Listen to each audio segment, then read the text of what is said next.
امام زرقانی علیہ الرحمہ نے بہت ہی خوبصورت میرے آقا حسن پر ایک خوبصورت واقعہ بیان کیا۔ فرمایا ایک مرتبہ میرے نبی حضرت محمد مصطفیٰ علیہ الصلوۃ والسلام سیر کی غرض سے، میرے آقا صبح جو ہے مدینہ المنورہ سے سیر کی غرض سے باہر آئے۔ سیر کرتے کرتے میرے آقا آگے چلتے آئے، یہاں تک کہ میرے آقا نے ایک وفد کو دیکھا۔ ایک قبیلہ تھا، اس نے راستے میں پڑاؤ ڈالا ہوا تھا۔ میرے نبی نے ان کو دیکھا تو ان کے جانور بھی چر رہے تھے، تو ان جانوروں میں ایک اونٹ بھی تھا۔ ذرا غور کیجئے، ایک اونٹ بھی تھا، سرخ رنگ کا اونٹ تھا۔ میرے نبی نے جب اس اونٹ کو دیکھا تو میرے نبی کو وہ اونٹ پسند آ گیا۔ ذرا غور تو کرو صاحبو، ذرا عشق کے ساتھ ذرا اس منظر کو ذرا دیکھو تو صحیح کہ میرے نبی کو ایک اونٹ پسند آ گیا۔ وہ اونٹ کتنا خوش بخت ہوگا جس کو میرے نبی نے پسند کر لیا۔ سرخ رنگ کا اونٹ تھا۔ اگر آپ عرب کے جتنے رسم و رواج ہیں اگر آپ واقف ہیں تو آپ جان سکتے ہیں کہ عرب کے ہاں سرخ اونٹ کی کیا اہمیت ہے۔ آج ہمارے ہاں جو سب سے بڑی مہنگی گاڑی کی جو اہمیت ہے، عرب کے ہاں سرخ اونٹ کی یہی قدر و قیمت ہوتی ہے۔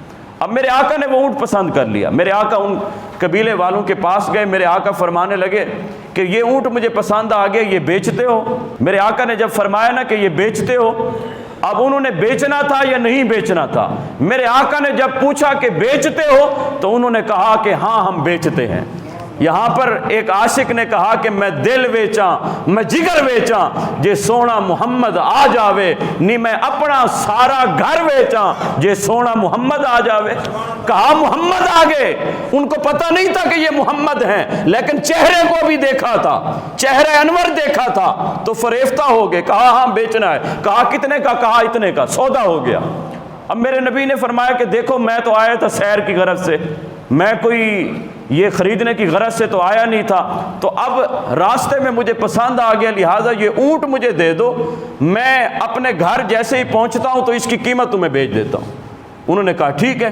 میرے آقا نے وہ اونٹ لیا اور میرے آقا چلتے ہوئے میرے آقا جب روانہ ہو رہے تھے تو وہ ٹک ٹکی باندھ کر حضور کو دیکھتے رہ گئے۔ جب میرے آقا ان کی آنکھوں سے اوجھل ہوئے، جب میرے آقا ان کو نظر نہ آئے تو وہ اچانک سکتے سے باہر جب آئے تو وہ ایک دوسرے سے کہنے لگے کہ لوگوں ذرا غور تو کرو، ایک شخص آیا اجنبی تھا، نہ تم جانتے ہو نہ کوئی جانتا ہے، اب وہ ایک اونٹ، قیمتی اونٹ ہتھیا کر لے گیا اور کسی نے پوچھا ہی نہیں کہ کون تھا وہ۔ حالانکہ یہ تجارت کے، یہ لین دین کے، خرید و فروخت کے یہ تقاضے ہوتے ہیں۔ اگر تو سودا جو ہے نقدی ہو رہا ہے تو پھر یہ جان پہچان کی کوئی ضرورت نہیں۔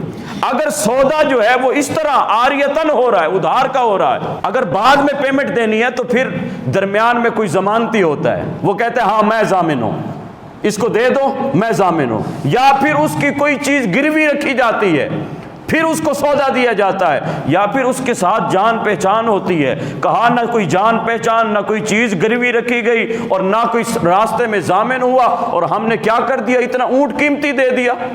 تو ان میں سے ایک شخص بولنے لگا، یار جب وہ بولتا تھا نا، اذا ضحک یتلألأ فی الجدر، جب وہ بولتا تھا تو اس کے دانتوں سے نور کی کرنیں چھن چھن چھن کے گرتی تھیں۔ اور ایک شخص کہنے لگا، یار میں تو اس کے بولنے کے انداز کو دیکھتا رہ گیا، جب وہ مسکراتا تھا نا یہ پہاڑوں پر اس کا عکس پڑتا تھا، اس کی نورانیت اتنی تھی۔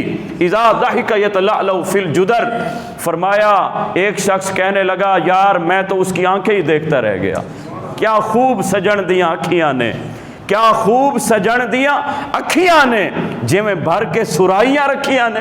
بار انہوں نے کہا جو بھی ہوا یار وہ ایک اجنبی شخص تھا، وہ ایک قیمتی اونٹ ہم سے ہتھیا کر لے گیا۔ اب جب انہوں نے کہا نا کہ ایک قیمتی اونٹ ہتھیا کر لے گیا تو کہتے ہیں کہ اتنے میں سب باتیں یہ سننے والی وہ وفد طارق جو قبیلہ تھا اس کے سردار کی بیوی ابھی تک وہ خیمے میں بیٹھی یہ ساری باتیں سن رہی۔ جب انہوں نے کہا نا کہ وہ ہتھیا کر لے گیا، اس نے اوٹ سے وہ کپڑا ہٹایا، وہ پردہ ہٹایا اور وہ کہنے لگی، لوگو انا ضامنۃ لثمن جملکم، یاد رکھنا اگر وہ واپس نہ آیا تو اس کی قیمت مجھ سے لے لینا، لیکن اس کے بارے میں ایسی باتیں مت کرو۔ وہ شخص وہ قبیلے والے کہنے لگے ہاں ہاں تو اس کو جانتی ہے اس لیے تو ضامن بن رہی ہے؟ وہ کہنے لگی قسم بخدا میں بھی اس کو جانتی نہیں ہوں وہ کون تھا۔ کہا پھر ضمانت کیوں دے دی؟ کہا قسم بخدا میں نے جب وہ تم سے باتیں کر رہا تھا نا پردے کی اوٹ سے میں نے اس کے چہرے کو دیکھا، قسم بخدا جس کا چہرہ اتنا خوبصورت ہو وہ کبھی جھوٹا نہیں ہو سکتا، وہ کبھی جھوٹا نہیں ہو سکتا۔ ابھی وہ باتیں کر ہی رہے تھے کہ میرے آقا کے صحابہ وہاں آن پہنچے اور فرمانے لگے یہی وہ قبیلہ ہے کہ جن سے ہمارے نبی نے ہمارے آقا نے اونٹ خریدا؟ وہ کہنے لگے ہاں ہم ہی وہی لوگ ہیں۔ تو وہ کچھ کھجوریں انہوں نے دی، کہا یہ کھجوریں ضیافت کے لیے ہیں، تمہاری مہمانی کے لیے حضور نے بھیجی ہیں، اور فرمایا یہ جو باقی کھجوریں ہیں اس سے اپنی قیمت پوری کر لینا۔ جب قیمت کی بات آئی انہوں نے کہا قیمت تو بعد کی بات ہے، پہلے ہم خود ہی بک گئے، ہمیں بتا تو صحیح وہ ہے کون، ہمیں بتاؤ تو صحیح وہ ہے کون، ارے قیمت تو بعد میں لیں گے، پہلے تو ہم خود ہی اس کے قیدی ہو گئے ہیں۔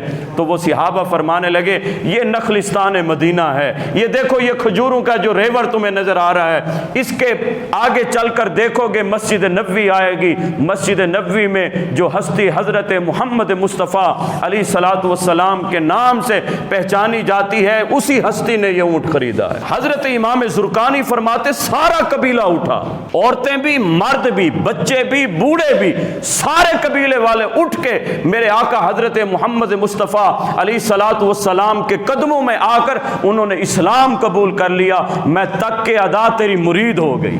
یہ تو صرف حسن مصطفیٰ دیکھا تھا۔